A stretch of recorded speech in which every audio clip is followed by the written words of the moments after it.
order at 9:39. I do have a prayer. Jim? Okay, mighty Lord, bless us in this month of October. I pray that happiness be at your door. May it knock early, stay late, and leave the gift of God's peace, joy, and good health behind. Amen.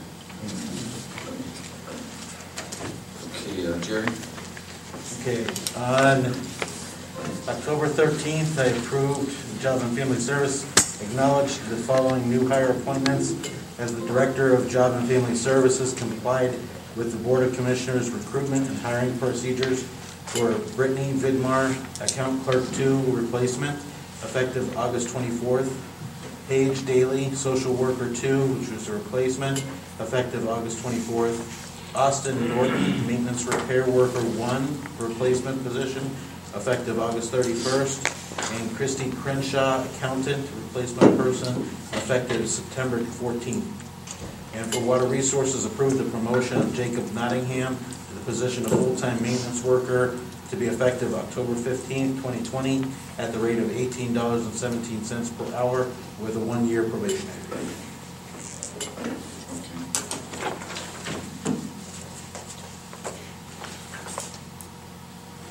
Okay, financials.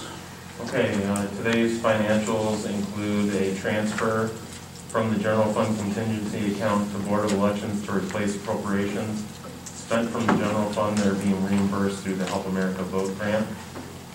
Among the encumbrances are then and nows from aging, the Christopher Brockway, Tim Frank septic tank cleaning, Ken Smith, Ace Electric, MS Improvements, and Les Bowers for chore and home safety invoices that were not previously encumbered, and travel requests from the Recorder's Office to the Ohio Recorders Association Winter Conference. Among the vouchers are $104,105 from the Commissioners to Ravenwood Center for fourth quarter 2020 Youth Center operations, $200,000 from the Engineer's Office to the Village of Burton for the county's portion of Goodwin Street improvements, and $50,000 for maintenance to CMRS POC for postage refills on the mailing machines. And finally, revenue certifications from Common Pleas Court in their pretrial release supervision, intensive supervision probation, and pre-sentence investigation report funds for additional grant monies being received from the state. Okay. Any questions, comments? Motion to approve financials. So moved. Second? Commissioner DeWark? Yes. Commissioner Spillier? Aye. Commissioner Levesey? Yep. Okay, number 3. The next item on the agenda then is today's resolution of acceptance for CARES Act expenditures. This resolution is in the amount of $100,088.15. For reimbursement, we have $6,957.25, which includes $6,260.58 for aging, for 6 portable PA systems with accessories to aid social distancing at the senior centers, PPE, disinfectants, and extra storage for food pantries and phone cards for remote working. It includes $696.67 from the Sheriff's Office for PPE and disinfectants. And for the proposed, we have $93,130.90.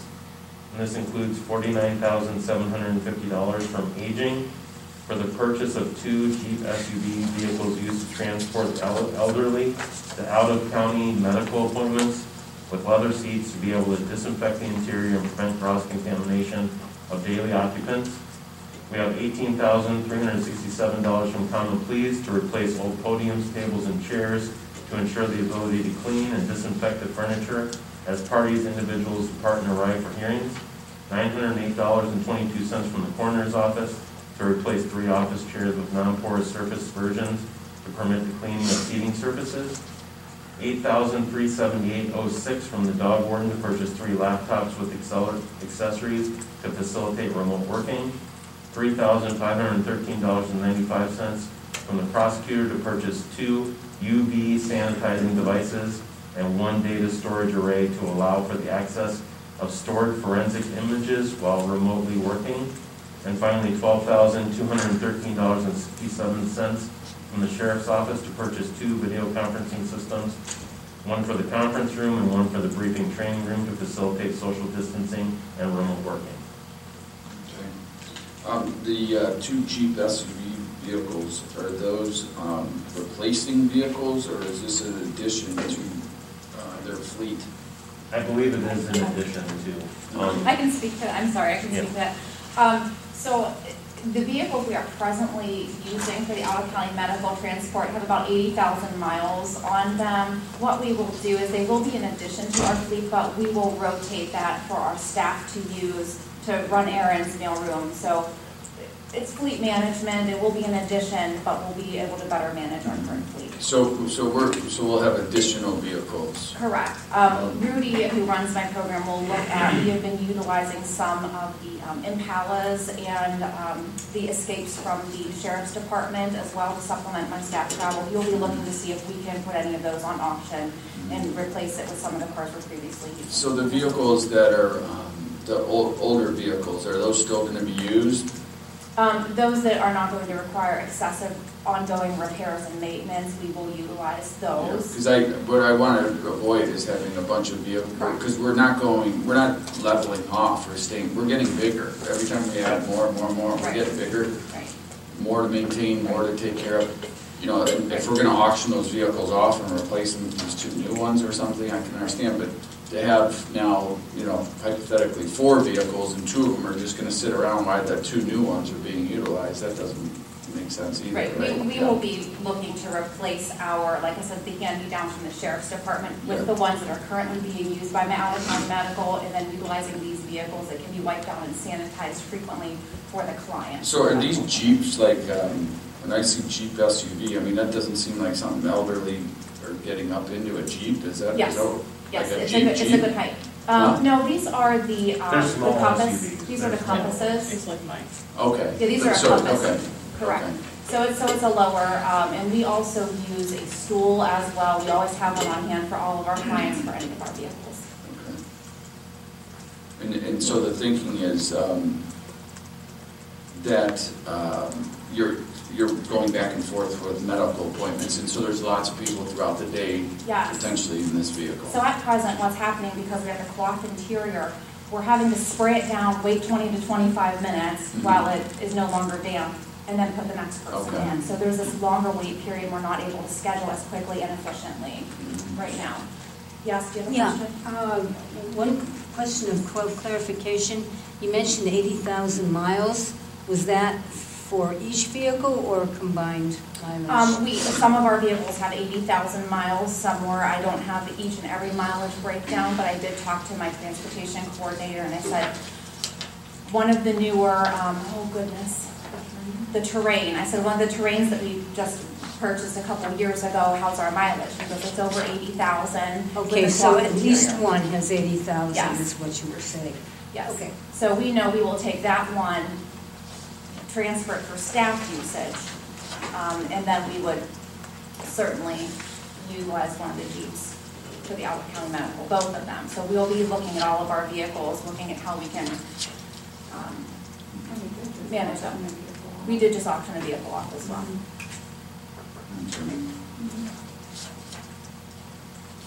So, okay. You know, just to use a reminder, I guess, when we get audited in a year from now, right? That we make note of these explanations. So we, you know, 'cause this is a red flag. And, you know, vehicles were not one of the recommended purposes for this money, although if you can make the case that if it is, then, but, you know, we just need to be cognizant of that. Right, and in this case, it's really, it's not for the staff per se, it's for the client. Right. That are more susceptible to having Yep. issues if they get.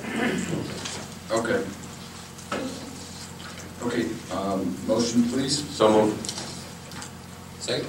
Commissioner DeWark? Yes. Commissioner Spillier? Aye. Commissioner Lyon? Yep. Thank you very much.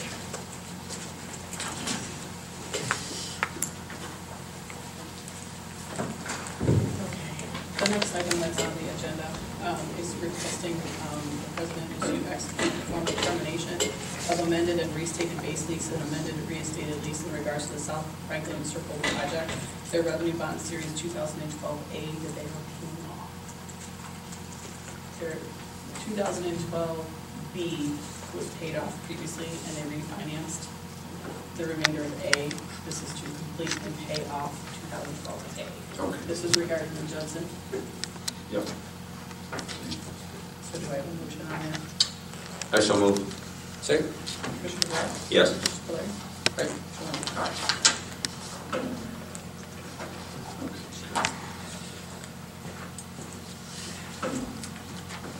Okay. Hello. Hi, good morning. Commissioner's office is requesting the board to approve and accept the Central Number 2020-2021 Wellness Program with HealthWorks for Geauga County's Health and Wellness Program, November 16, 2020 through August 13, 2021. HealthWorks replaces the Interactive Health Program with Microsoft. Okay. The program is pretty much the same as it was last year. There's a couple of little differences in a different company, but the goals are the same. Very good. Any, so it's no real changes then, huh? The biggest change is, before, one of the requirements for having blood work, and now in addition to blood work, we have to have physical with our doctor. Okay. Okay, great. Any questions, comments? Just, I think that the wellness program's working. Our last 2 years, our rates have gone down. Yes, they have. So with that, I make a motion. Excellent. Second. Commissioner DeWark? Yes. Commissioner Spillier? Aye. Commissioner Lennon? Yep. Thank you. Thank you. Okay.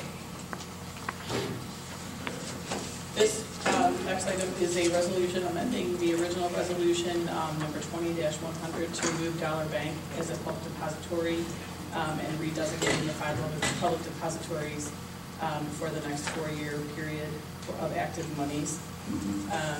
And then asking that you to then execute the memorandum of agreements with Huntington, First National, Middlefield Banking, Premier, and Commerce National. And the reason for that amendment is that Dollar Bank no longer has a branch in Geauga County. Oh, okay. So they're not permitted to be a public depository, they don't have a branch. Okay. Okay. Very good. Make that motion. Second. Commissioner DeWark? Yes. Commissioner Spillier? Aye. Commissioner Lennon? Yep. And these are just so you can sign this. Okay. Okay. Okay, county engineer. Morning, Frank. Good morning. Well, you know, that guy every year, right, come talk about snow in October, so I feel bad for that, but it happens and we need to be prepared, and that's what we're doing now. So we're again collaborating with Bainbridge, Chester, and Russell to do some joint snow plowing on the west side of the county. Continues to be a good investment for the taxpayers. It's good when the government collaborates like this, and there's some good partners over there, and it continues to work out. As every year, it's a good idea to collaborate. Absolutely.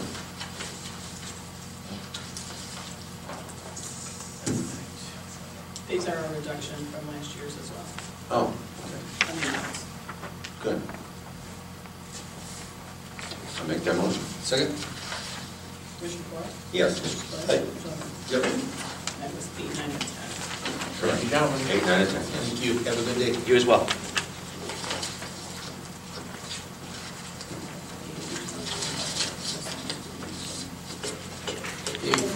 How are you? Good, how are you? Good.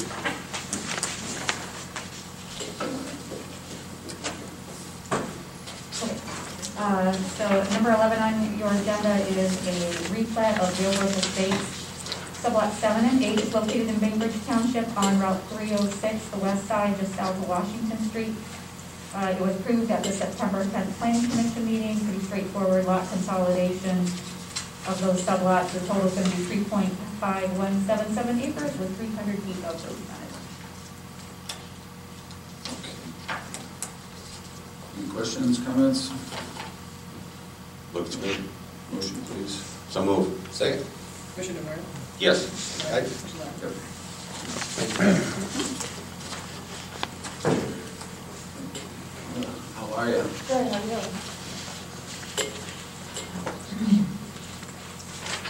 All right, show you, this is for the application to be a certified local sponsor to continue the local agricultural easement purchase program for the state for 2021. Make that motion. Second? Commissioner DeWort? Yes. Commissioner Aye. Spillier? Commissioner Clayton? Yes. It's in front of him, so. Yeah, oh, do you want to, yeah, She can take it. Okay. We have to, it was due last week, okay. and they allowed us to extend it today. Okay. Carmela, do you have an event today? Or Saturday. Saturday? Okay. Saturday What is it? What are you guys Election? doing? for the open house annual election I see. Oh, okay. in the Woodland District. What what building or pavilion are you going It's to be in the in? natural resources area. It's Oh. the building outside. Pray for good weather. Do you guys have any new board positions over there, or nothing? It's, there's this one up in, Beth McCaffrey. Okay. Is, currently holding it, she's running, and, Bob Lawson's.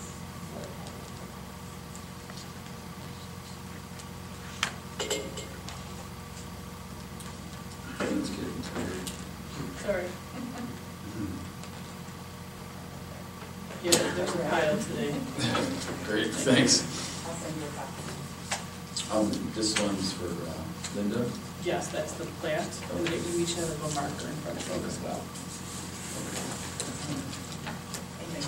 Thank you. Hi, Glenn. Good morning. How are you? We got one before Glenn. Yeah, Got one archives. before Are you gonna do? I'm doing archives, yeah. Okay. This is just the annual contract with Shred-Rite for archives to be able to dispose of the documents that they're able to dispose of for the county's records retention schedule. So just have them bring their shredder truck in and shred the boxes. So is it just for archives, or can anybody in the county use this? It all goes through archives, because archives Oh, verified, so anybody in the county uses it, everybody in the county uses Okay. it. Oh, okay. But they go through archives, because archives verifies that they are meeting the retention schedule. And Oh, good. Shredding something that still needs to be retained for another year or two. I see. And not to exceed $1,300. Correct. A good contract for them. Yeah. Yeah. It's a per box amount. Mhm. I'll make the motion. Second? Commissioner DeWort? Yes. Commissioner Aye. Spillier? Commissioner Lund? Yes. Okay, on this one, you have to sign, but you also have to, there's spots on the contract on both sides, and you have to initial. Okay. Okay, and what else do you have? Glenn? Yep. Waste management, that was a 2-year contract. We're at the end of the contract. We've done a lot of in-house, so we had to get a lot of dumpsters, so to be able to finish paying off. With us doing this line item, we're trying to keep everything together and not move it all around. So that's why we're requesting to upgrade this. This will also give us about 3 more dumpsters if we needed to until February. Makes sense. Make the motion. Second? Commissioner DeWort? Yes. Commissioner Spillier? Aye. Commissioner Lund? Yes. The next one is one of those contracts that we'll have on standby in case anything's ever needed for any of the fences throughout the county. This company will come in and repair and fix the fence if we need to have it. With the fence. We have fence around DES, Oh, like the barbed wire fence, or the, any type of fencing throughout the county. Is it mostly chain link, you think, or? Yes, it's mostly chain link fencing we have. We have fence down at Post 2. what else, I mean, do we have something so this is just getting the contract in place and just in case? we want it? Correct. Okay, but you don't really need them yet, right? You No. don't think? Nope. Okay. If anytime we use them right after the winter, snowplow Oh, right. damage or something like that, I see. especially down by Post 2. So here lately, we've been fortunate that nothing's been there. So just trying to get all the paperwork done So so you we could have the stuff in place if we need it. I get it, okay. Sounds good. Motion, please.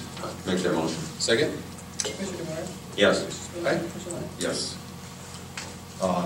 One of the things, just so you can see that we've done in-house, if you look to your right, it's one of the shields that we've been using in the courtrooms. They also use them down here when they're needed, in between the jury and the public, or in between the jury and the judge, or the defendant and prosecutor.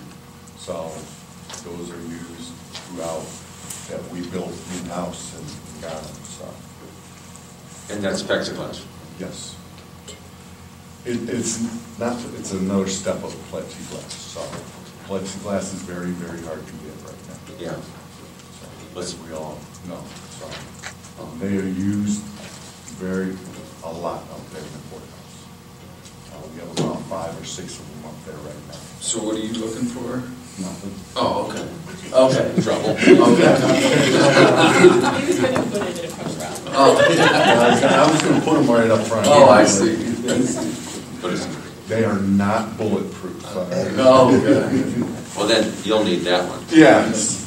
But Glenn, one question on maintenance. Does your maintenance crew install any of the snow fences? Did you ever have to put snow fences up on the county property? Since I've been here, we have not Okay. installed any snow fence. Just curious. Since I've been here, we have not. So, Thank you. yep, no, have a good day. Thanks, Lynn. Okay, transit.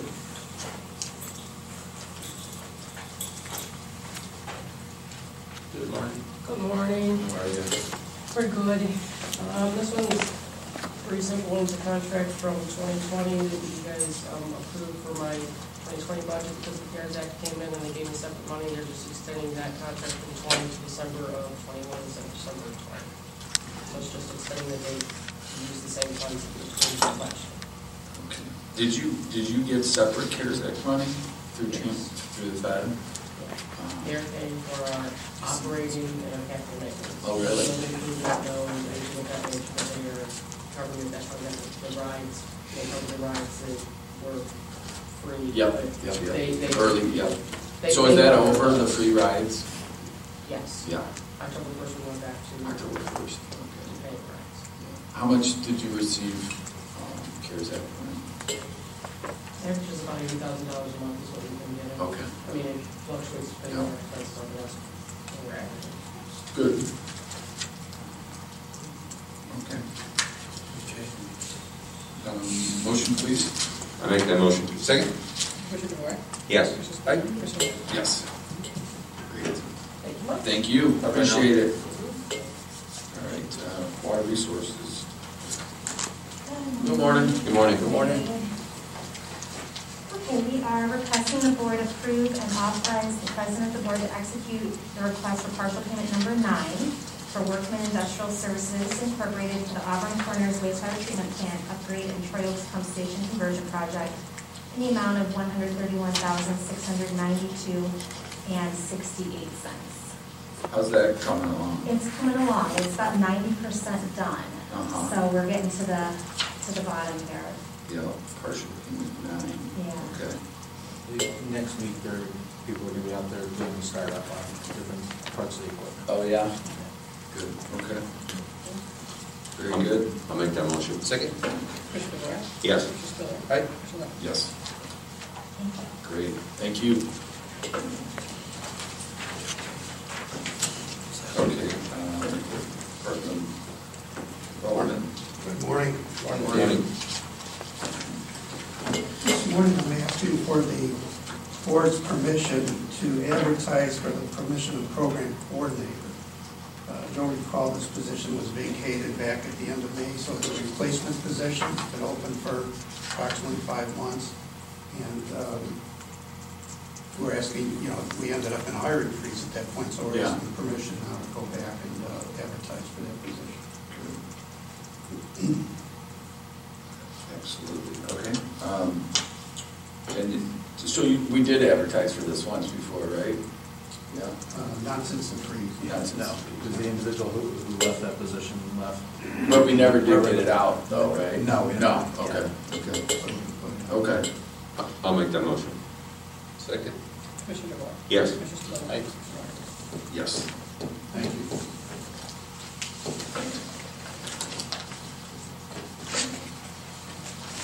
Okay. Juniper is next. Yes. I have signing to do, so I don't know if they want to get set up and ready to go. They're finishing signing. Okay, great. Come on up, guys. So just a couple of comments as we're transitioning into them. They have a slideshow to put up on the projector. So I want to take the opportunity to thank you for giving us the chance to present the findings and the recommendations and the action plan from the strategic plan. Dennis Burnside, the president of Juniper Solutions and the lead consultant on the project, will take the lead on the presentation this morning.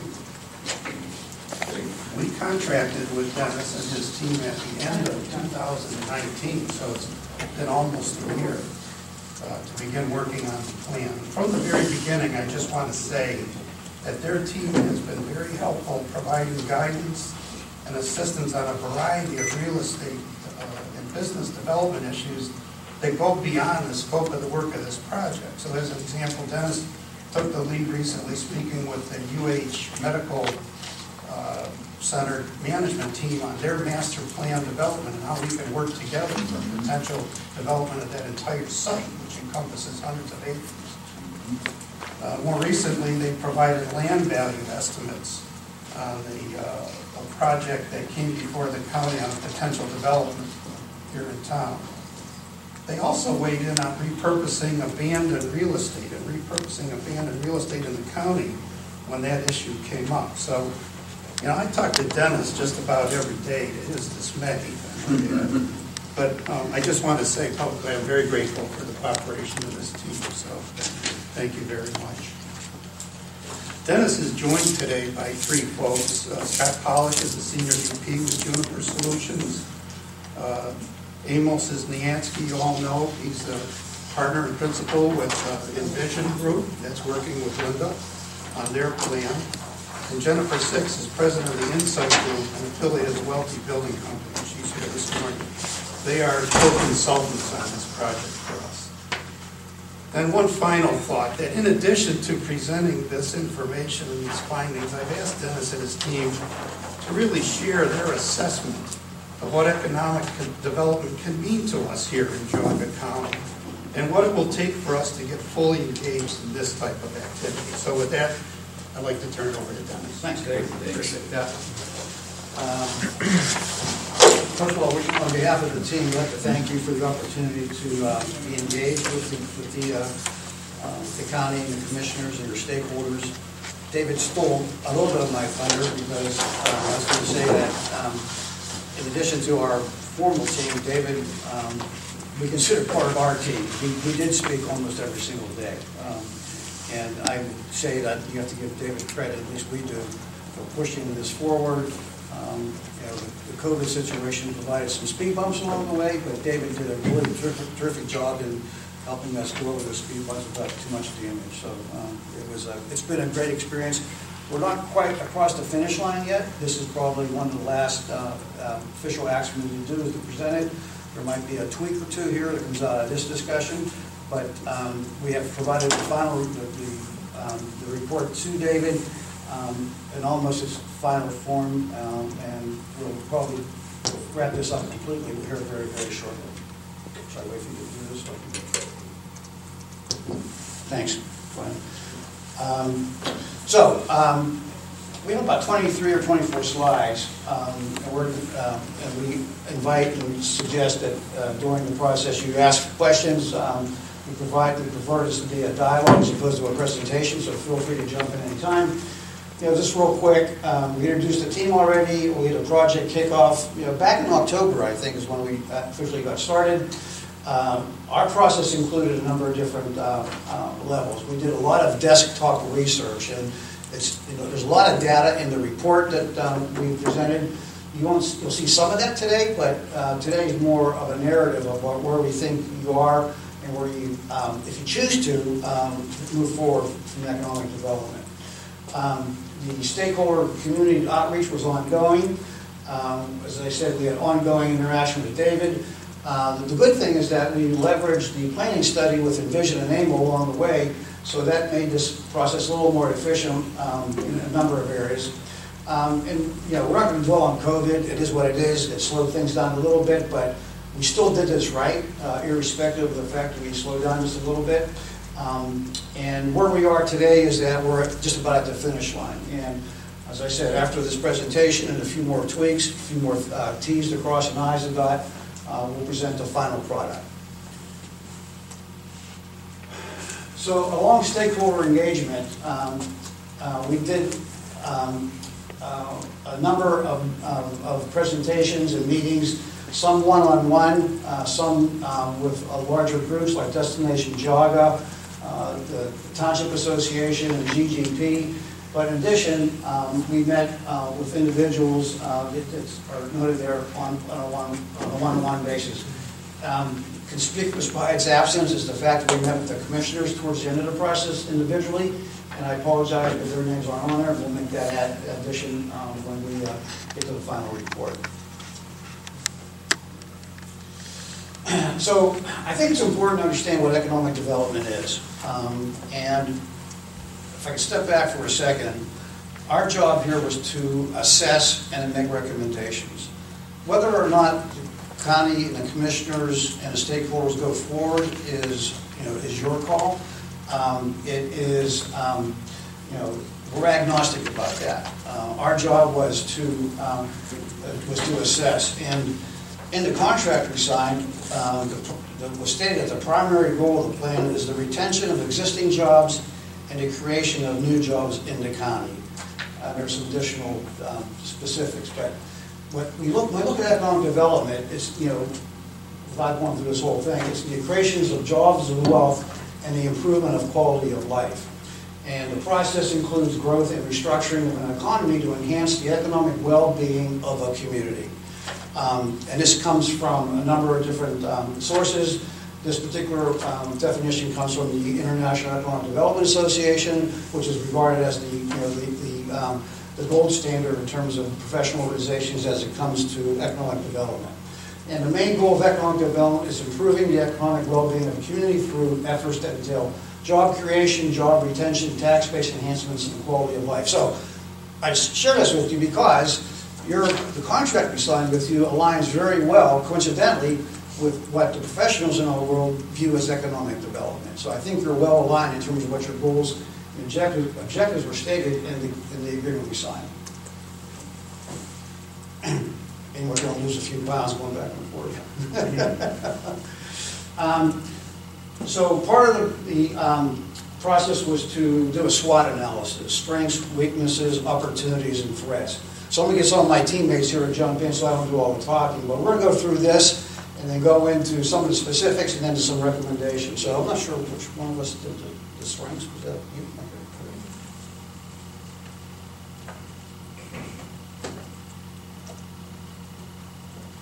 Good morning. We took a look at strengths and working with our internal group, but also some of the stakeholders. Community pride definitely rose to the surface, and it's not surprising because you have a lot to offer in the county, and a lot of diverse housing, a lot of nice amenities, and a really strong feeling of safety and quality of life. And quality of place, it's interesting, we find that a lot of your residents work in Cleveland or Cuyahoga County, but they have made an active choice to live in Geauga County. And that's, again, no surprise to us. Certainly location, but the business community. So talking with some of the business nodes, there's a big difference. A couple years ago, we did some work in Bainbridge, and trying to bridge the gap between the feel of Bainbridge and the feel of the city of Aurora was a little bit of sometimes a kind of a back and forth, but always combative type of issue with what does Bainbridge want to be? Do they want to be a big city with mixed use, but without utilities and infrastructure, or are they really, really happy just being a 3 to 5 acre type of community? And that we saw that throughout the county as we started to do these interviews. There are some communities that are very, very content to be the way they are, and that's okay, because we're not going to force economic development on townships and cities and villages, towns that don't want it. And you'll find that's a common theme throughout this as we start to really drill down on a strategic plan for economic development, because it will be different, because you have a very diverse county. Obviously, there is a great deal of wealth, a strong income, And again, a very good, strong feeling of low crime, and everybody feels pretty safe. And the educational infrastructure is in addition to regular infrastructure. Thanks, Jen. So we're jumping into weaknesses, but I want you to understand that when we do the SWOT analysis, it's in the context of, once again, business attraction and retention and economic development.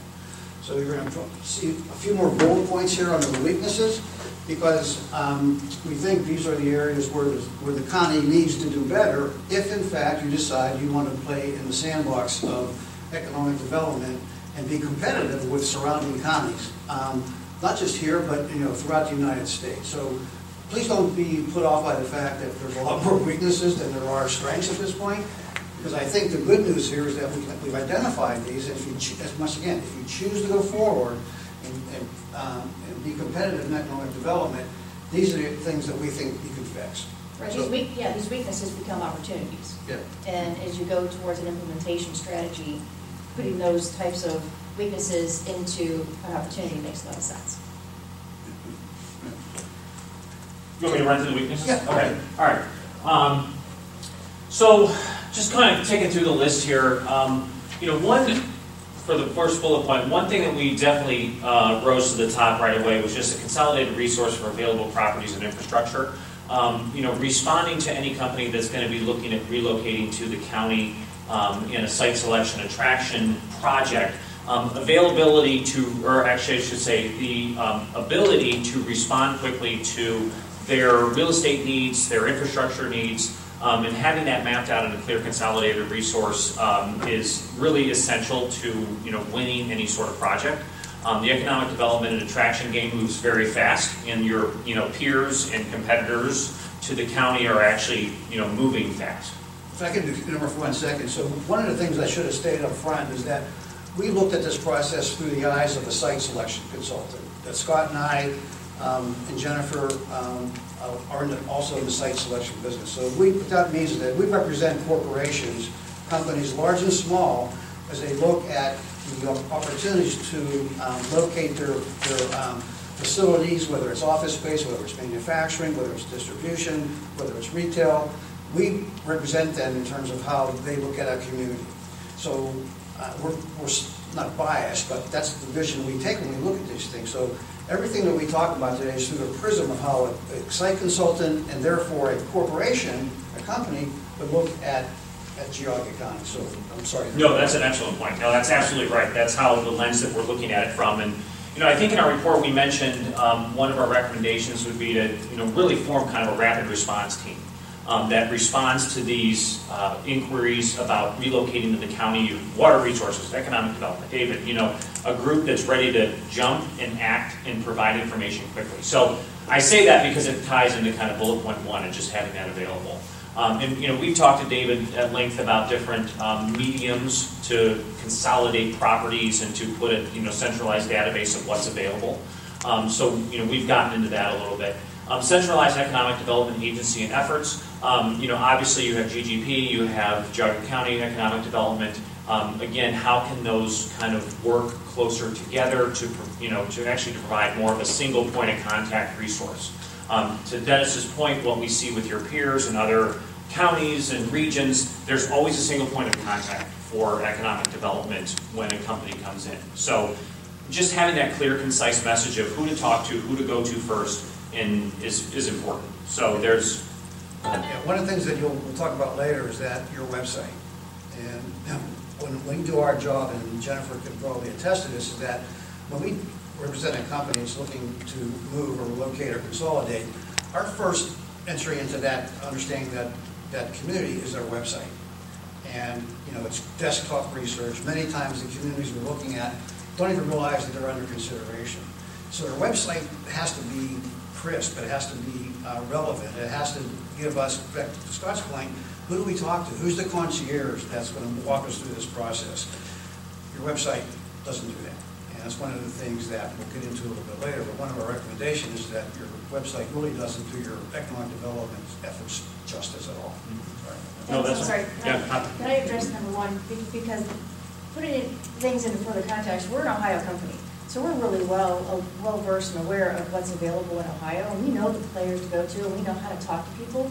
But if there's a CBRE guy out of Chicago who has been tasked by their client to do a nationwide search, it's really, and I don't want to sound cliche, but it's really about site elimination and less about site selection.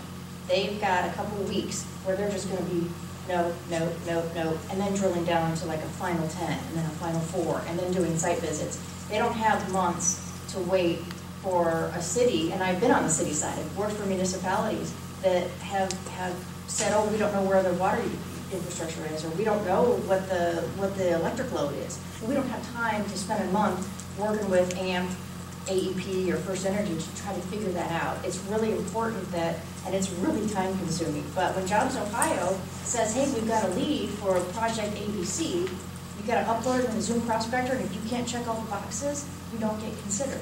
And so it's time consuming, but it's so critically important. If you have sites that are ready for development, they will get a second look. Thank you. So economic development incentive programs.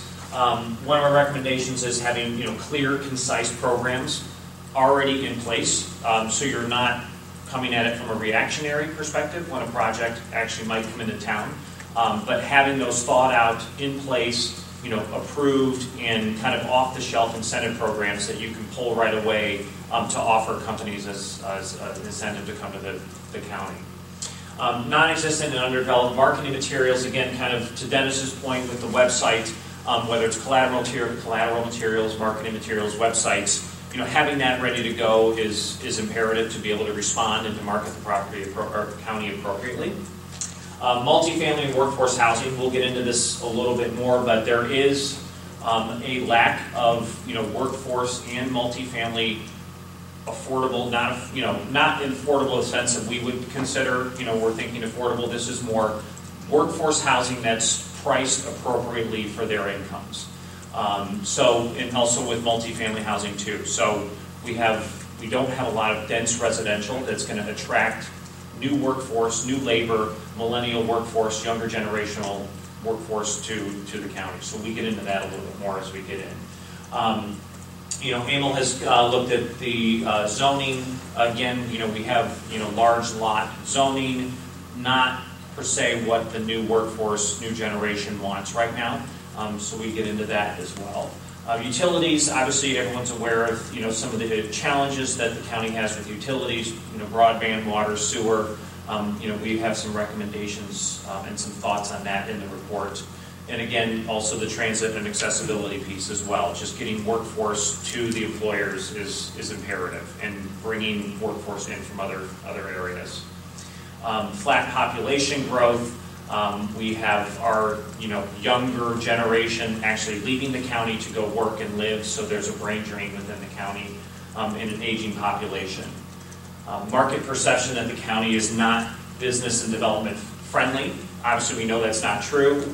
You guys are a very pro-business county, but there's a perception outside of Geauga that Geauga is not the place to do business. It might be more the place to live or retire. So we have some recommendations how to turn that perception around. Lack of available industrial real estate, really a major problem right now. And David and I are working on a project right now, and there is a lack of real estate, and especially in the industrial real estate product. That's going to possibly filter down, and we'll talk about it in one of the threats from a retention perspective. Trying to keep your employers that are actually growing in the county. How do we keep them here? Right now, there's there's 2 buildings. Probably looks like it's going to go down to 1 available building that has 100,000 square feet and over, which is kind of like the gold standard benchmark for what a lot of companies are looking for these days. You also have outdated real estate product, so it's not going to meet the demands of advanced manufacturing and the type of companies that you guys want to attract. They have lower ceiling heights, and they're just functionally obsolete for what current employers are looking for from a manufacturing perspective. So we get into that as well. And then obviously lack of relevant housing, size, price point. The housing isn't matching up with what young adults and seniors are looking for these days. Before we get off this slide, the lack of available industrial real estate. To Good news is that you're not alone. Most communities, most counties are struggling with the fact that there's not a whole lot of available space available. In our site selection process, 8 times out of 10, our clients want to find a building that exists, and it could be as low as 25,000 square feet, it could be a couple 100,000 square feet, but as Scott alluded to, the sweet spots, like the 100,000 square foot buildings, there's not a whole lot of those around. We have a number of site searches we're working on right now, and we're struggling to keep our clients from hitting us in the head because we can't find them buildings. So you're not alone. One of the recommendations we're going to talk about a little bit later is there a way to cobble together a consortium of the county, community, and a developer to build a spec building? And so we believe, we've seen, we do a lot of work across the country, and but in Northwest Ohio, over the last 4 or 5 years, they have constructed, various communities have found out a way how to build about 17 or 18 speculative manufacturing industrial buildings. And of those 17 or 18, all but one sold or leased within 8 to 12 months of its being finished. Some of them were sold at least before they were even finished. And these brought jobs of 50 jobs, 100 jobs, 200 jobs, high-paying, decent jobs to each community. So we're probably going to beat on this a lot because we think this is an opportunity where if you can figure this out, some of these weaknesses might go away if we can find a facility or find a way to develop a building that can attract a company that would love to be here, irrespective of the fact that these other weaknesses exist. But if you have bricks and mortar, that could solve a lot of problems. Yeah, Cuyahoga, Summit, and Portage all have delivered speculative buildings, and they're all fully leased. So they're not sitting around. And that goes back to the goal, stated goal in your contract is you want to create jobs. So the investment was done by the county, like say Cuyahoga County invested in the buildings? It's been private developers, public-private partnerships. It's been a combination kind of all across the board. Primarily it's been driven by speculative developers that see the market is prime for more real estate. In some cases, though, it's the governmental agency that has led the charge and worked with local banks to figure out how to get it financed. They guarantee the building, the lease, or the mortgage payments for a period of time. They master leased it to make sure that the debt service can be serviced. So there's not one answer, there's a number of different solutions. Dennis, what is the team's view of potential corporate headquarter buildings like Great Lakes Jesus building there in Troy? Yeah, well, there's corporate headquarters buildings like that's a great example, but our suggestion is you target companies that need a facility. It may not necessarily be a headquarters, it could be, but not necessarily. It could be a regional branch, or it could be a new operations that they need to go someplace. And for other reasons, it might fit the geography, it might fit the location, but we need a building to go to. You want to handle this one? Sure. Change sides here. Okay, so some of the opportunities that we saw in the market were this opportunity to have a real estate developer engagement campaign to attract regional developers to consider the county. Again, getting the word out about all that you have to offer. Available sites, marketing to end users and developers, as Jen alluded to. If you have shovel-ready sites that are up in these programs on Jobs Ohio, Team Neo, and they're certified and they're ready to go, they show up on like a Google-style map with a little, you have the icon. You zoom in on Geauga County, there's not much there now. Quality of place, a healthy living, obviously with agriculture, ecotourism, all these things, there's opportunities to further the things that Destination Geauga does. When we presented at that meeting, it was obvious there's a strong local business community.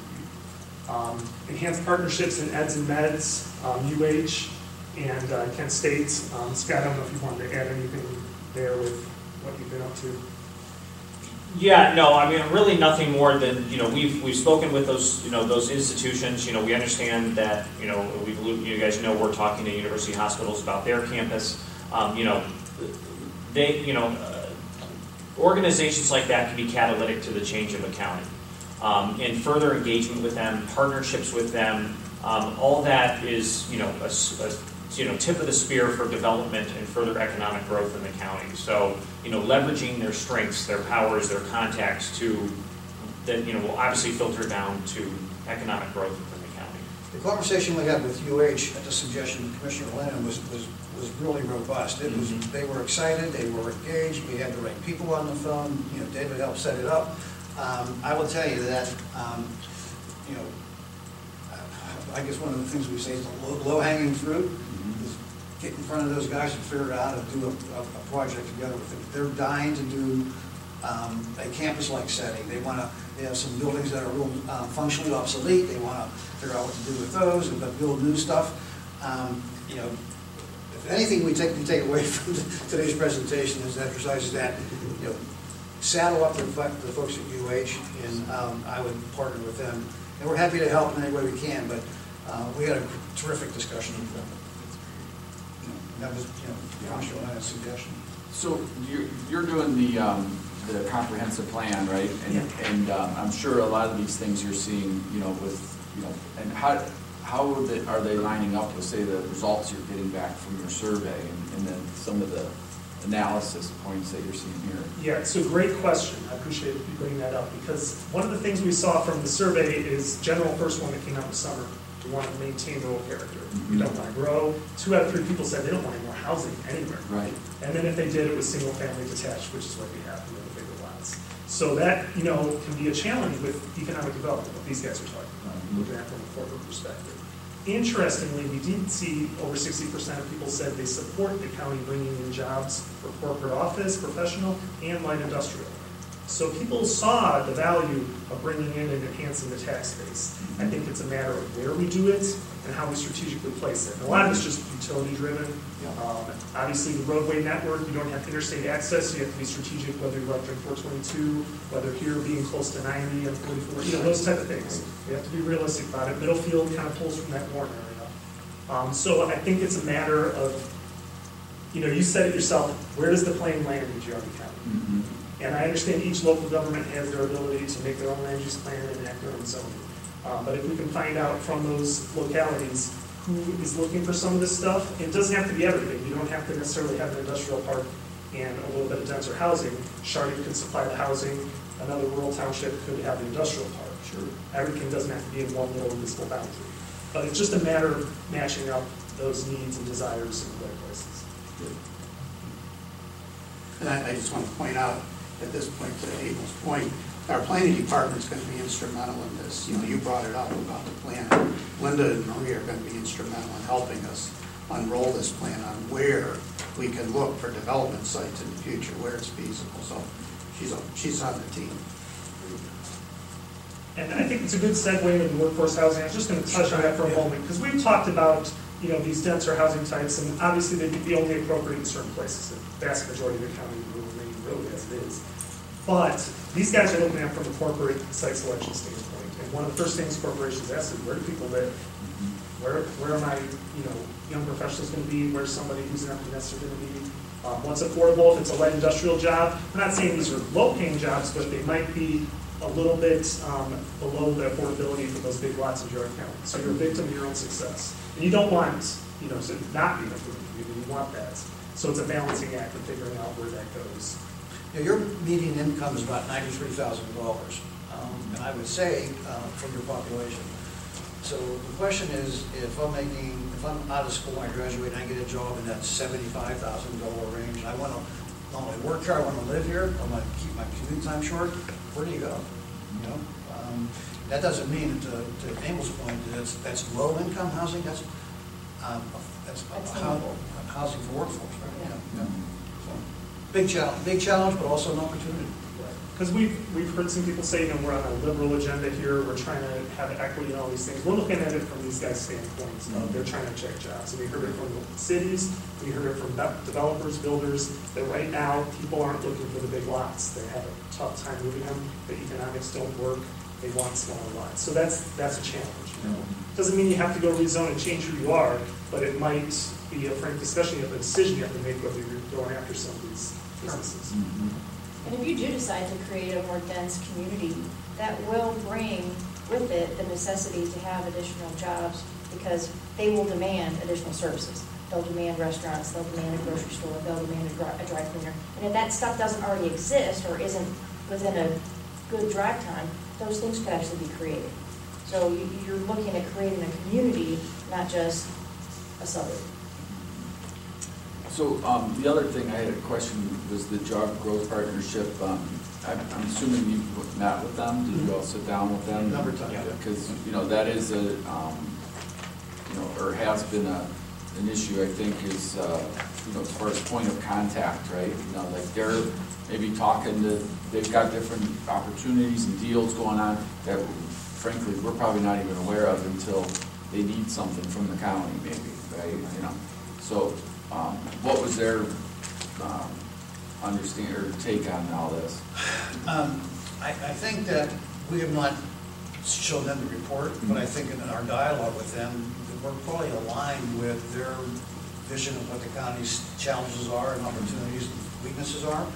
I think their vision is, how can we work together? I mean, how can we, you know, I think it's probably, they like to take a stronger role and lead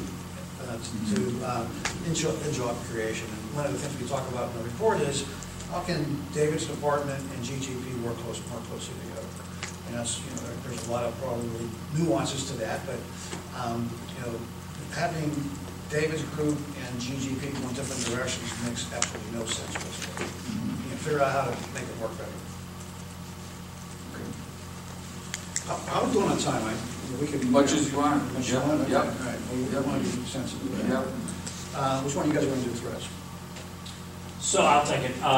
So we did talk about the brain drain. Obviously, younger people are leaving the county. Public perceptions on different housing types. Yep. I'm just looking through this to see if we haven't covered any of this stuff already. We talked about lack of real estate, losing current employers. I think, you know, I'll just point out that as one threat. You know, again, I think getting, you know, we talk about a business retention program, and proactively getting in front of current employers, we think is, you know, utmost importance right now. Understanding what their needs are, what their growth patterns are. You know, we've seen a lot of companies leave regions because, you know, it takes a lot of time to execute an expansion plan. You know, it could be 1, 2, 3 years if you need to build a building or expand a building. So, you know, we just think now is the time to get in front of all your employers to make sure, you know, you guys are being proactive, you know, especially from a real estate perspective, any other, you know, incentives, help they might need. So, you know, we do see that as one of the major threats. It's just not kind of having a clear, open vision to the minds of current employers right now and where they're going to be going. The perception of losing a company is hard to combat. It's the reality is you lose jobs, you lose tax revenue, but the perception in the market is, geez, why did they lose Schenck? Why did Truline? And Truline is an example of a company that you probably, under any circumstance, probably couldn't have retained. But the perception is that the county did something wrong. It chased them away. Well, the other thing was, you know, we're finding out after the fact. You know, that was the frustrating part. You know, Right. Well, and that's, if you have that ongoing dialogue with the companies, they're going to call you first and say, hey, we're in trouble. The last thing a commissioner wants to do is read about it in the paper, and it's already happened, and there's nothing you can do. But as a business, you know, owner, you know, your knee-jerk reaction is not to call the government for help either, or for intervention, right? You know, if you're looking, say they're looking for a bigger building, they're, you know, but somehow we need to be on the forefront of that, and so that we're on their radar, you know, I think is what it is, right? Even retaining the businesses still leads us back to single point of contact. Right. Yeah. Going forward, I think funding policies is going to be an important part of our activity, and it's listed there under bullet number 3 as a threat. Can you expand on what I think I can step up here. This is a sensitive issue for you guys because you have a complex relationship with NOACA, and at times maybe been adversarial, so hopefully I think you've been able to heal some of those wounds leading up the board, and kind of at least say, hey, you know, we're out here, and it's important that we get a piece of the pie, and that you guys are supporting economic development and growth for us, safety, all those things. So I think when you look, I can speak personally that Dave Joyce has been a huge advocate for this region. He's supported us on initiatives in Pontiac. He's certainly supported you guys in his home county here with the build grants through USDOT. I mean, just for perspective, that was a grant where there were 900 projects submitted nationwide and less than 100 were funded. 27 applications that year alone in Ohio, 3 were selected. Yeah, that was huge. So, I mean, he's going to bat for you. You have a voice there as these issues come up. But again, I think for you guys, it's going to be critical to tie your projects to economic development and sustaining your tax base and demonstrating that. So it's, you know, it's a little bit of a challenge because in the more urbanized areas, they're looking to keep people back in the urban core, move back downtown. And you're on the outer fringe of a metro area. So that's something, there's no easy solution, but it's something, you know, whenever you can get like Jobs Ohio, there's infrastructure improvements that are tied to quality job creation.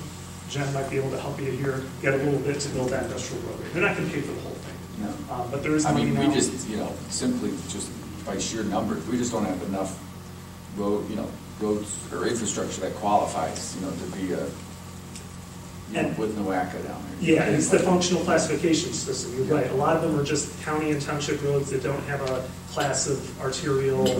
They're just not eligible for the federal funds. It's a unique challenge within the measure. Any questions or thoughts, comments on the SWAT? And go to the next slide before we go back to this one, please. So we did a, I'm sorry, the one after the logos. So we did a location quotient LQ study of the major industries within the county. And if you're not familiar with LQ's location quotient, it's the how you quantify the density of a particular industry cluster within your community compared to the U.S. So if these numbers here were 1, you'd be on average with the whole United States in terms of number of employees and companies within your community in that particular industry segment. So we looked at the ones that you seem to be the most strong in terms of industries within Geauga County.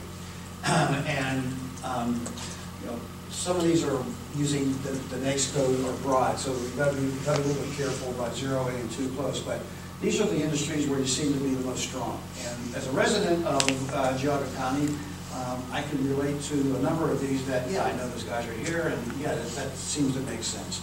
So, and if you go back to the previous slide, and some of those LQs line up with some of the companies that are up here. So these are top 10 employers, non-governmental, that this is by number of employees is what I think we use that filter. So, you know, just for a point of context, if we were to go about doing a campaign to attract companies to Geauga County, this might be one of the areas where you want to start. So where are you strong? In cabinet working, woodworking, and resins and chemicals. Those are the companies that you want to maybe try to attract because there's existing workforce here that does those skills, has those skills already. So depending on what you do going forward, this may be a place to start in terms of who you go after, what companies, what industries do we try to attract. I won't spend a whole lot of time on that, any questions, so go ahead. Okay, so as we said, we're looking at this through the lens of site selectors. And Scott and I came up with the 17 things that influence companies when they make a decision about where they want to locate their business. And once again, it could be manufacturing, it could be technology, it could be headquarters, office administrative, it could be distribution. So what we did, and forgive my kind of cavalier approach about how you score, yep, nope, or kinda, you know, red is that you're not doing well, green you're doing well, yellow maybe not so much. So I won't go through every single one of these things, but it kind of goes back to the SWOT analysis we did, is that, you know, availability of skilled labor is a challenge for Geauga County. That's the bad news. The good news is that that's the same everywhere. So you're not, comparatively speaking, every community is struggling with skilled labor. Same with talent acquisition and creation. You know, quality of place, I think Geauga knocks it out of the park. I live here in Geauga County, and I couldn't think of a better place I personally like to spend my, you know, the rest of my life, because you have everything I need here in terms of recreation, culture, you know, safety, all those kind of things that are important. And I will tell you that when companies and I think Scott and Jennifer would agree with this, is that, you know, quality of place used to be something that was way down the scale in terms of where companies wanted it. It wasn't a big deal because, you know, you have a company, you're going to have people who want to work with you because they need the job. And quality of place was, you know, not really that important. In today's world, particularly with the millennial generation, it's everything. You know, forget about a lot of other attributes. If you have a place to live, and you know, quality of place means different things to different people. Some folks want to be in an urban core, they want to be close to all the action. There's a lot of people who are thinking more like the Geauga County kind of environment. So quality of place, I think, scores really, really high. And that's important. I'm not going to go through each one of these, but available buildings, as we talked about, you know, ad nauseum, that's a struggle. Housing stock is where we struggle quite a bit. Corporate tax rate, businesses, by any measure, this is not the most expensive place to do business. It's a good place to do business from that perspective. On the far right, the community incentives, not so much. Energy availability and cost, that's spotty throughout the county. It's, you know, we need to kind of work on that. Information, communication technology, your broadband, and we're going to talk about this later. You know, if you don't have broadband or the ability to connect, that's a really, really big challenge. Image is important. I think the image of the county is great, and the stability of the community and the infrastructure is a plus. So I went through that really quick, but I don't want to spend a whole lot of time on it. I think you kind of know this based on the SWOT analysis, but this is how companies look at communities when they decide where they want to go. Well, and I just wanted to add, I think we would potentially think that COVID will be an opportunity for the county, and hence the importance of beefing up the broadband networks here, because we're seeing a flight from urban core centers by not just people, but also companies and corporations. So I think we see a shift in the culture and the mindset of corporations and where people want to live. You'd think you would see some migration towards you guys. So recently, with this COVID, we've gotten, a few, quite a few calls and emails from people, voicing their, displeasure with that internet connections, and it's real spotty in different areas. And how does the county have an influence on that? Isn't it the service providers?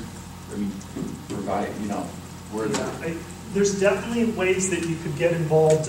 Where I grew up in Medina County, they actually went through their Port Authority and laid down what they call dark fiber. So they put down the conduit and the fiber strands, didn't turn it on. So they, individual service providers then lease it from them. So they paid for this upfront cost. And obviously the unique thing, and I'll get into it a little bit here on one of the slides, is broadband does have generates revenue. Unlike a road is more spin-off development, right? Somebody's going to pay for that. So there's ways to bond against that. And there's different levels of ways you could get involved. And we'll talk about some different models, and if you're interested. So is there counties that have done that? Yes. So I mentioned Medina doing it locally. Fair Lawn's gone the municipal route where they build it, and they're also the retail point where you buy it from them. Really? So different levels, In Appalachia, they're looking at doing it on a regional scale. So there's definitely some funding out there through USDA, other grants to get started. The challenge with you guys is you're not in Appalachia by boundary, you're one county off. You're pretty affluent, so some of the USDA stuff you might not qualify because they're going to the most distressed areas first. But there is a revenue source at the end of the day. So, it's something you want to look at further. There is a state project. State Representative John Patterson told us in one of the meetings that they're piloting a program. I think there's a $200,000 grant program to look at this and analyze it. He said it's a drop in the bucket. $200,000, you need $20 million in his terms to fix it. So it's going to be get in line, with other municipalities, other counties, other entities. They need it as well. So, but Patterson's on our team. So that's just another source. Absolutely. Well, it's looking at a long-range plan. They're not going to do this overnight. No. And this could be a 5-10-year plan. You target the areas specifically that need it most, or that could offer the county or that particular town payback on it, where it makes most sense to budget on your capital improvement plan. Because up till now, this has been a privately held business, providing those services. Now, it sounds like government wants to get into this and consider it like infrastructure, right? Or like a highway or. Like a public infrastructure. Yeah. It's a utility. If you don't have internet, it's like not having electricity. It's that important. Businesses cannot, you guys know this as well as I do. Could you survive business-wise if you're not connected to it? I mean, how do you communicate with your clients, your customers, your supply chain? You have to have internet. And one of the complicating factors is what they call the last mile. So the cable may be at the road, but to get it, or wherever it terminates with the entity, with Everstream or Spectrum, getting it back to the property owner, back to their home or to their business, that's very expensive. So that's where the homeowners and the businesses are going to need help. He wants a slide to talk about that, so you're still not the thunder, Dave. It's good, it's right at the same amount of work. One of the interesting things I've been reading about with regards to broadband lately is actually you're seeing a lot of areas where you're getting co-ops that are creating their own broadband companies based on, so you have like, industrial parks and developers getting together and creating a co-op to put into that situation, so. Scott and I are working with a couple of communities now. They're looking at exploring public-private partnerships. And to Emil and Jen's point is like, Fairlawn, for example, it's got a revenue stream. There'll be a payback to that over a period of time. It's a profit. It's going to be a profit center at some point. All right. So the question is, does Geauga County want to be in the business of economic development? And if you go back to our original premise, is that we're not here to say you should or you shouldn't. All we're here to do, and what we've explored, I think, is the assessment of where you stand today. And if you want to go forward, we're going to give you some suggested next steps and some part of an action plan. So, as I said, we have no dog in this hunt. We're here to, as I said, we assess what we think things look like today in the current landscape, following is some suggestions and ideas about how you might want to do that. So, this goes back to the kind of the Scott's point of the bill was a single point of accountability, a single vision of purpose. I think from our perspective is that you don't have an economic development department right now. You have a development department that Dave oversees, but I don't think necessarily, and I think Dave would agree, his plate is full of other things to do.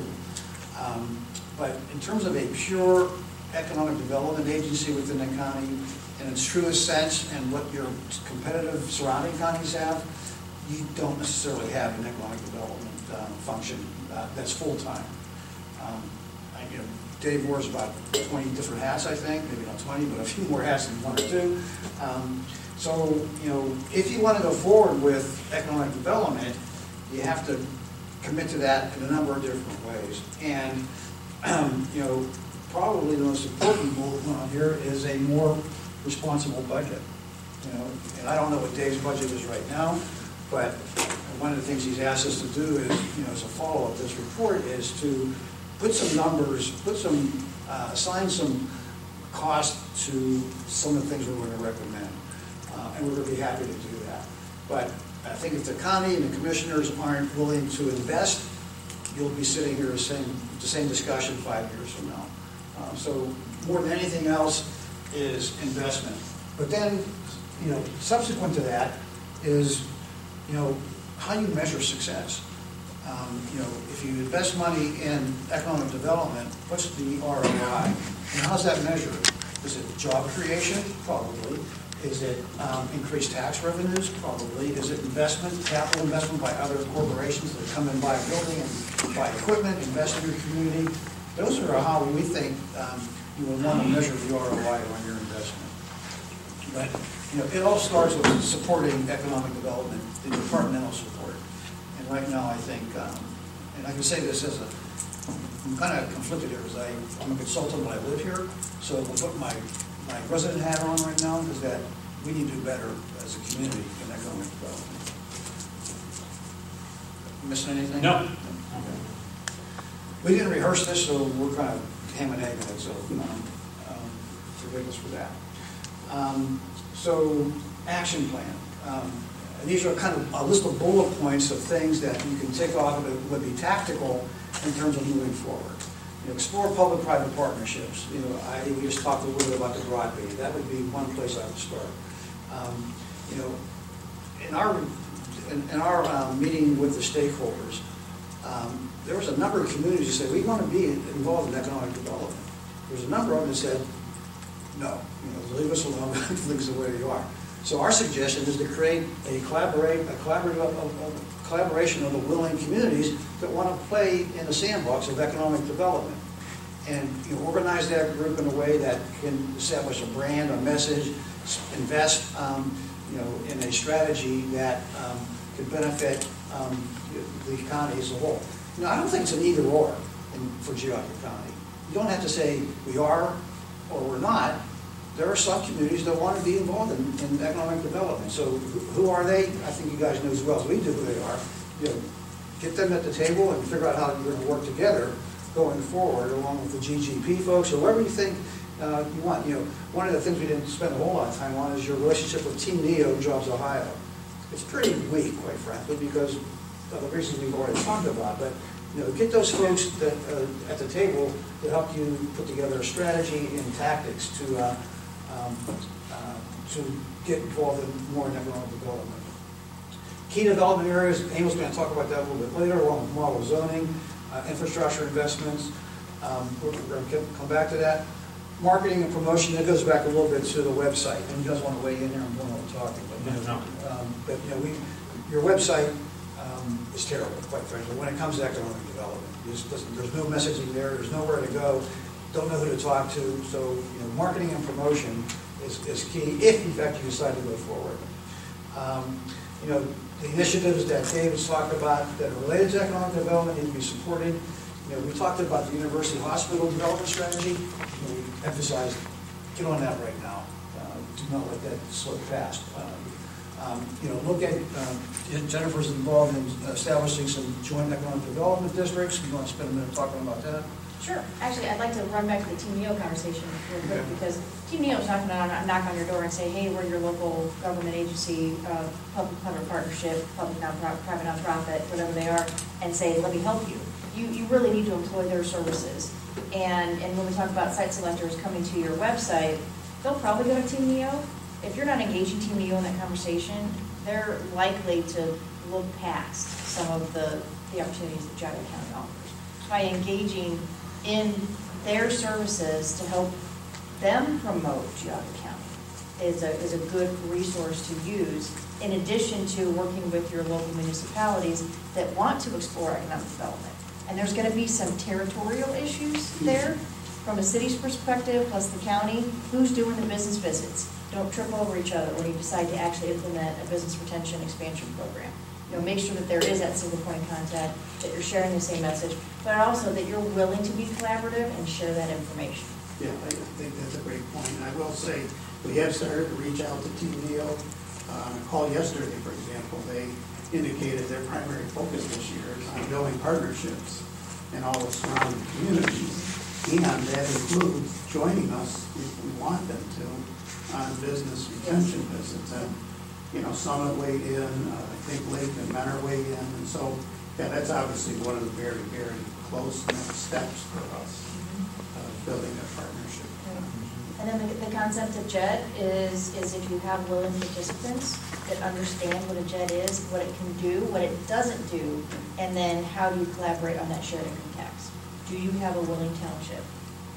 Yeah, I would just add to that on the JED concept, because that might be a really relevant tool for you guys to get some of the townships. It's voluntary, they can't do it without the township support.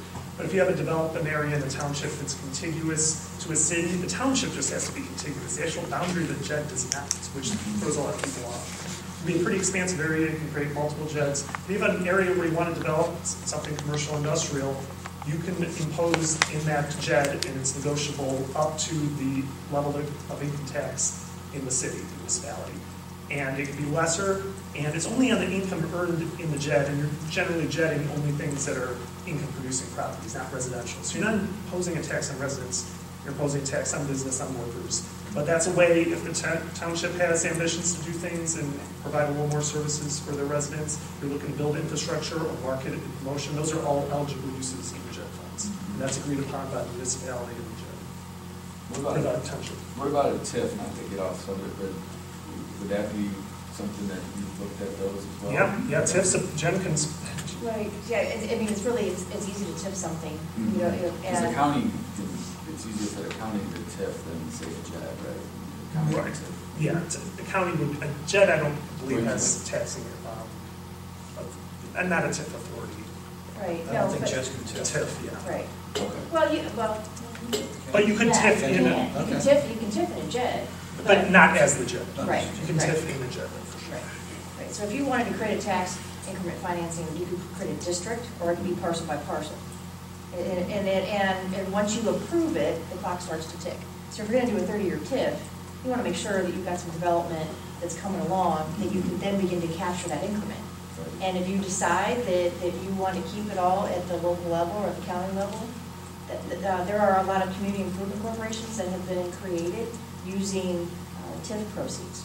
So that then they become their own funding mechanism for additional property acquisition. And there's lots of things that you can do with that TIF revenue. Yeah, and you have the CIC in place and recently used it when we talked, so that could be a sort, because that's a question that comes up with the CIC, how do we pay for it, where's our revenue source? And pretty much anything you can think of is eligible, that's fine. It is, yeah, and CIC, we work in Central Ohio as well, and we have a CIC that runs their own broadband. That's how they get their annual revenue. And so a TIF, in simplest terms, so I understand it, is really, I don't know if this is a good word or not, but it's diverting what otherwise would be the real estate taxes to the county to the development of the roadways, the infrastructure for the development. Correct. It's public infrastructure, and basically you take a snapshot in time of the value of farmland right now, and that's locked in, right? So when the improvement starts to make money, the developer is still paying that, but it goes into a special fund that then goes back to infrastructure. Because what you'll find is that when, it's going to take a lot longer for a municipality or for a county to put in a road. The developer will pay up front for the cost of that improvement, and then the TIF proceeds will pay that back over time. So that you're not exempting taxes, you're just using taxes. You're redirecting. Redirecting. Yeah, and it's the increase in value. So Only you're the locked in, you're increase. still paying your existing taxes to whatever sources of revenue pots they're going to. You're not taking away tax revenue from the school district. Baseline stays, baseline stays. Right, redirecting the value of the improvement. And just, for a little bit of perspective, because I've gotten this question in rural areas sometimes, well, we're government, we don't want to get involved in those things. That sounds like government getting involved in development. I understand it's a conservative area. Go to the Cincinnati area, very similar socially, fiscally, as far as conservative values. They do the CICs everywhere because it helps them control the quality of their development. And they have an extra edge then if they have a development parcel out for RFP. Not only do they have zoning in place, they can say, what's your track record? What kind of tenants are you going to have? What are your financials? Who are your architects? Who's your partners? And they can do that using the CIC as a vehicle. That's something government can do. So just to throw that out. All right, we don't want to extend this way beyond your attention span, so we'll try to move this along. So the last, go back one more, sorry. So the last three bullet points we've already talked about, create an incentive strategy for sure. You need to have a retention and expansion policy with your existing companies, and we very strongly consider how to develop a speculative manufacturing or industrial building. Those are some of the action steps that we think you should take. Okay. So we talked about key development areas, and I'm going to let Amy take this part of the presentation. You put this together, so Amy, go ahead for that. Yeah, so these were three that we looked at, and not to say these are the only three areas to develop in the county, but Middlefield with the Bonner Road Industrial Park down there, Auburn along the freeway, and Merritt Road, which is obviously the county UH site. Scott, from a real estate perspective, I really wanted you to add a little flavor. Yeah, so Bonner Road Industrial Park, you have a 100,000 square foot building sitting there vacant. You actually have a very proactive, Middlefield government with incentives, CRA zones. That is a very ripe area to, you've got available real estate and you've got kind of the whole cake baked already there. So very important area for the county to focus on to attract, someone new to the county. Auburn land, obviously you have the logistics for 422. That's the land right at 44 and 422. You have sewer, obviously no water, but you've got some of it already kind of in place, or there's maybe some plans to possibly get water there. The pushback there will be political pressure, I think, from local county officials or township officials in Auburn. Just being development. But that is and even around Great Lakes Cheese, what's going on around there. That whole 422 corridor is critical for you guys to take advantage of logistics. And then the Merritt Road site's obviously with the county and UH.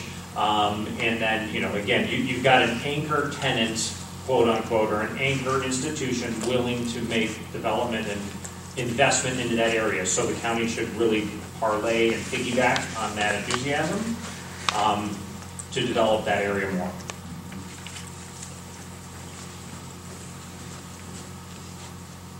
I'll be brief here, but I want to set a little bit of context. And as you guys think about different housing types, denser housing types that aren't in the county, you might think, well, why would anybody who wants this kind of stuff not just live in Cleveland or Lakewood or Shaker Heights? That's just not who we are.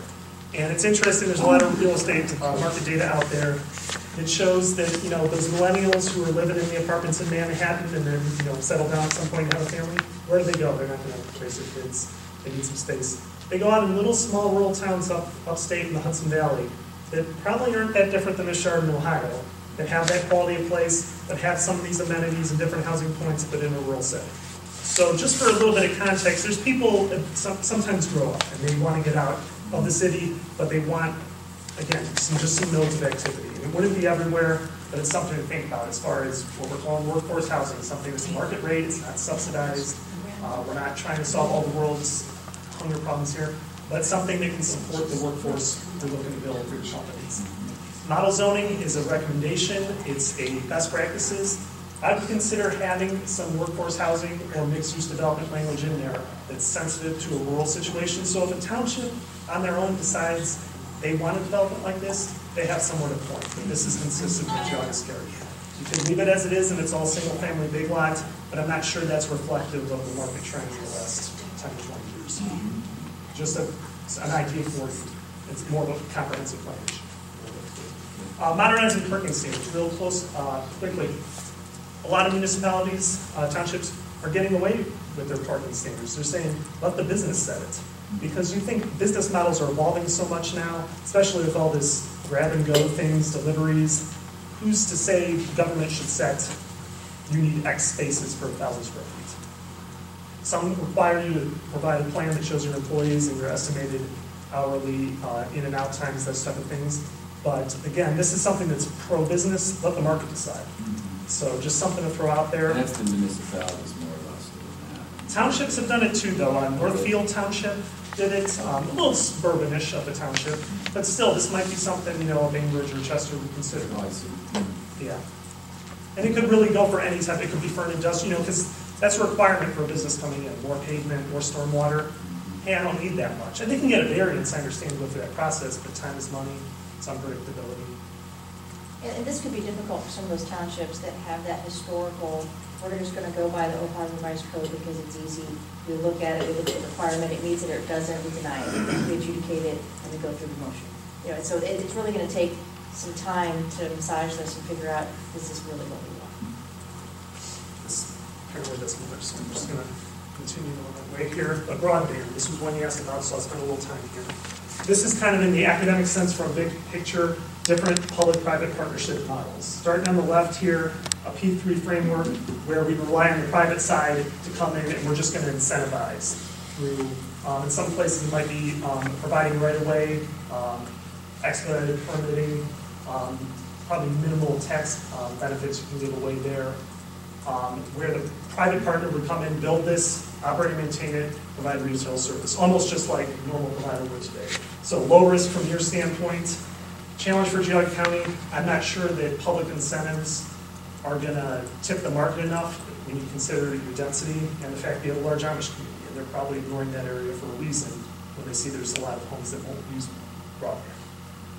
Going a little further to getting the government involved, private execution, publicly funded. So this is kind of relying quite a bit on government to basically, a lot of times this will be revenue bonds So significant capital investments, and it usually will go over a 20 to 40 year period, and someone else comes in, engineers, constructs, maintains, operates.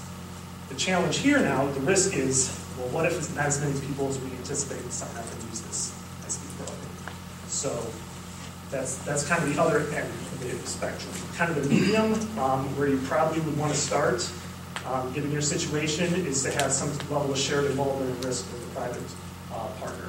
And this could, a lot of times this happens somewhere where you have a fiber backbone in place. So there's some type of public fiber, whether it's for a university, and I don't know if Kent State's got anything, if they're connected to Ornet, which is the Ohio School Network.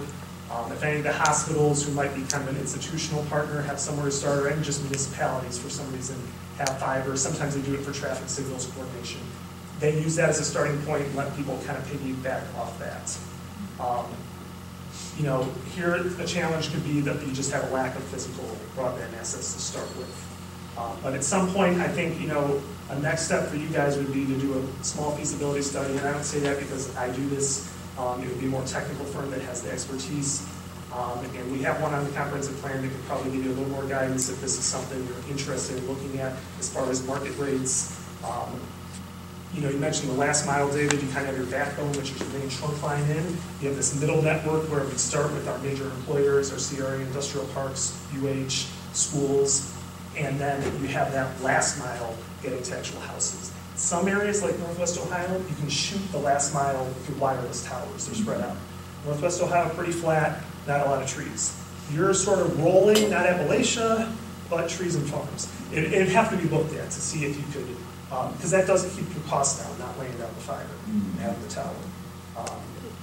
So those are all challenges. It's something you have to look at further, but there are frameworks in place. It's a relatively new thing. The case studies are evolving every year. A few months you'll probably have a new success story. But Fairmont locally did it where they own and operate it, and it's already turning a profit, I believe, for them pretty quickly. And they're actually funny. They're in Summit County. It's where Jen's company is headquartered. They actually lease fiber from Medina County now and sell it to people outside. They've gone beyond their boundaries. They sell in Akron, they sell to other businesses. And the county's running that. The county owns the physical infrastructure. Yeah. It's called dark fiber, so they're not giving it out as a service. They let anybody lease it from them. So there's a lot of different concepts, open source, open access. So they'll tap in and sell the license? Yes, okay. yeah. Okay. And I didn't want to get too far because this, it's a, but we can sit down with you. Do you know just ballpark what that investment amount was? I don't know offhand. I can get to that number. Okay, just curious. Yeah, it was kind of a loop that went around the more popular parts of the county, which is the eastern side. Okay. Good. Last but not least, this has been, it's been a little bit controversial in the context of some of our planning commission members, but I want to just really clearly iterate what we're talking about here. You guys are rural, and even if you add some workforce housing, if you choose to, or have some denser housing types, you're going to remain predominantly rural. You're never going to have the rooftops of a lake, a Cuyahoga Summit, and you don't want to. That's your character. We get that. So one idea is to bring in some people to targeted industrial areas as last mile transit service. And there's examples of this that actually work, and I'm sensitive to the connotations around transit, or that we're going to be running bus lines and people are going to be getting off and doing bad things in the city, in the county. That's not what we're talking about here. An example is over in western PA, edge of Pittsburgh, over near the airport. That's about as far out as the regional transit agency there, they call it the port in Allegheny County runs. And as part of the work we were doing with Jen out in Finley Township, which is an emerging industrial development hub, they're in the hills, pretty rural, pretty conservative. They don't have the density to have fixed route service. So a bus will never come out there and drop people off, and bring commuters into town. But what they have is a partnership through what they call the Airport Corridor Transit Authority, where they have a small shuttle. It's not a full-size bus. So again, going back to the empty buses driving around. And it goes from a transfer point, for them it's an IKEA by the mall, and it takes them out to business parks. It doesn't stop at Walmart, it doesn't stop at McDonald's, it doesn't stop in subdivisions. It's just last mile service that these people transfer from another system use. So applied to you, it could be work with Western Reserve Transit Authority. We know you pull a lot of people from the Mahoning Valley. Unemployment kind of high there, so there's people looking for jobs, and they go out, and a lot of them work in Middlefield. So about half your Middlefield workforce is coming from Warren anyways. is there an opportunity to do the same thing from Lakeland Community College, where there's a transfer point for Lake Tran, come down to Chardon area, again, for targeted businesses. And this is a shuttle that would run at shift change and be based on the demand of the businesses. An idea to think about. It's not government get involved in paying for transit service and starting a big transit agency. I just want to be clear that there's ways to get people here and capitalize on adjacent population centers. I think we have one more slide left, and we'll open up for any questions or comments. So, once again, presuming that there is an appetite to move forward, one of the things that the county does a poor job of is self-marketing and self-promoting. And that starts with, creating an identity, and talking about the website, those sorts of things. But, if you're going to create a message, what is the brand for Geauga County? And right now, I would challenge us for, let's say, what's the elevator speech for economic development for Geauga County? And I don't want to get too deep in the weeds here, but these are just some of the things that we've seen and supported with other communities when we help them go through this process. You may want to engage a PR marketing firm. You want to formalize a brand. The website, we can't stress enough how important the website is. And you're not unique. Don't take that as what it is, because government is government. And historically, you don't think of yourself as having a brand or having to have to market, because we're government. We provide utilities, we pave roads, we put in roads, and now there is a switch, because if you can't find it on the website, you're just going to ignore it and you're going to go to the next community. That's a great point. Establish a program to develop relationships with folks like Jen, Scott, and I. We represent companies that are looking to locate their businesses. Us aside, if there's a site selector sitting in Chicago that has no idea what Geauga County is, or what your brand is, or what the compelling reasons why my company should be here, you're never going to be on the list. So, you need to work at developing relationships with site selectors and the commercial real estate market. Scott and I come from the commercial brokerage world. That's where we started out. And when we talk about brokers and commercial real estate here in Geauga County, there's not a conversation to be had because there's not that much going on. I think David knows this. There's 2 or 3 major developers who live in Geauga County. One of the Ashers, Chris Samaritan, and there's one other one I think we've got Fred and Greg Geis, 1 and 2. These people, these companies are, they're huge in terms of Northeast Ohio in building buildings. So you say to yourself, they live here. When we talk to them about, they have an interest in building here, we hear crickets. So, what does that mean? Well, it means that they just don't see this as an opportunity to invest money and make money. So, create relationships with site selectors, commercial real estate market, and we should put developers up there. We did, real estate development community. Digital marketing library, including virtual tours, story maps. We can help you, we can guide you down the path of how do you reach out to the world virtually in today's world. We can help you think about that. Newsletters, social media strategy, and as Scott mentioned a number of times, you don't have a whole lot of properties, but the ones you have, no one knows about. So for a piece of vacant land that's ready to go, an empty building that's ready to go, no one knows about it because there's not a source for that. And all this stuff we mentioned earlier in the SWOT analysis. So I think, question? Yes. Yeah, you've mentioned a number of topics. I am Diane Jones. My husband is Tom Jones. And we are actually natives of Cuyahoga County from the time that we were babies. And we gave it all up 25 years ago. We gave up teaching jobs, we gave up property, we gave up income to develop the farm. And we did. And we have spent a fortune on alternative energy and everything else. And that is our lifestyle. You have in the interim mentioned several topics which Auburn Township has had experience with, as well as this county. And the first ones you mentioned were JEDs and TIPS. And approximately 7 to 8 years ago, Geauga County lost a fortune as a result of activities that Chardon City engaged in involving JEDs and TIFs, which cheated Geauga County and which involved Mr. Flays, our prosecutor, lining up, giving up property because to him it wasn't worth a fight. So that's number one. Then you demonstrated a picture of low-income housing. You didn't identify that as Redwood neighborhoods.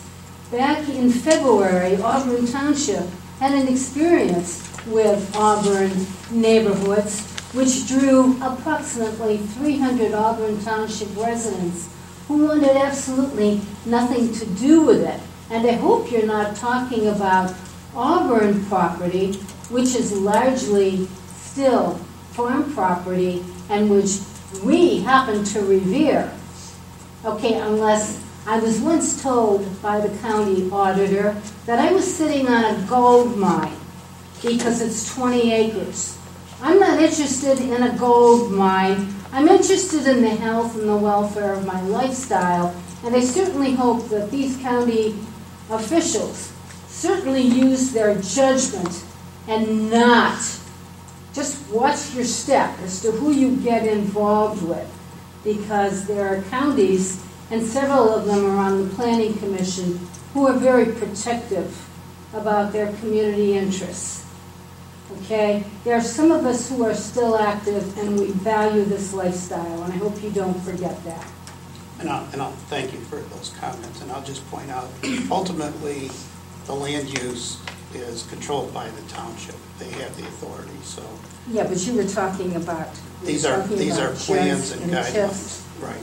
Okay, and what the Where- county can do to control, yeah. Be careful. That's all I want to say. Thank you. Okay, all right. Any other questions or comments, anybody? In conclusion, thank you so much for your time. Yeah, And thank thank you you. so much for engaging us. We're not going away. We'll be happy to work with you further down the road. We really enjoy working with David and the township and the communities around here and the county in general. So thanks for the opportunity. We appreciate it. And we're here to help. Yeah, I appreciate it. I think we've got some good things we can, like you said, low-hanging fruit, some things we can take advantage of right now, and things that are happening now too, you know, so. A lot of good things happening. Thank you all for coming today, for your time. And I think it gives us good reason to have optimism here for the future. Absolutely. Yeah, thanks for the report. Every county can do a little bit better with different departments, but economic development, you know, the point person, I'm glad you brought things up, like the point person, either attracting businesses or retaining them. We just have to do like modifying to do things better in-house. To identify shovel-ready projects, to identify an empty building, and things like that. So, thank you. Thank you. Thanks, guys. Appreciate it. Okay, so, yeah, that was good. Good presentation, thank you. Yeah, no, it's really good. Anything? Okay. Yeah. Yeah. I was curious about it. Did you know that? Yeah. They can sit down, they understand, it's free. Right. They'll come down and tell you. Okay. We've got some spots. Oh, yeah. I mean, some issues. They will tell you what you need to do. Yeah. Because I was listening to them, and I don't know if it's coming. Something, they were talking. They were talking, this is Handling everything like they did the CARES money, and you had a meeting about They have received the allocation. They haven't decided how they're going to spend it. I have to give it back. That's what David has that problem here with how David does that. Tim. I mean, I've just been fortunate where I've always landed it. You had the meeting on Monday night, did anything happen? Actually, actually it did. He was actually allowed to say the Pledge of Allegiance. Give you 2 minutes. Actually, I advised them. They have an American. They have a French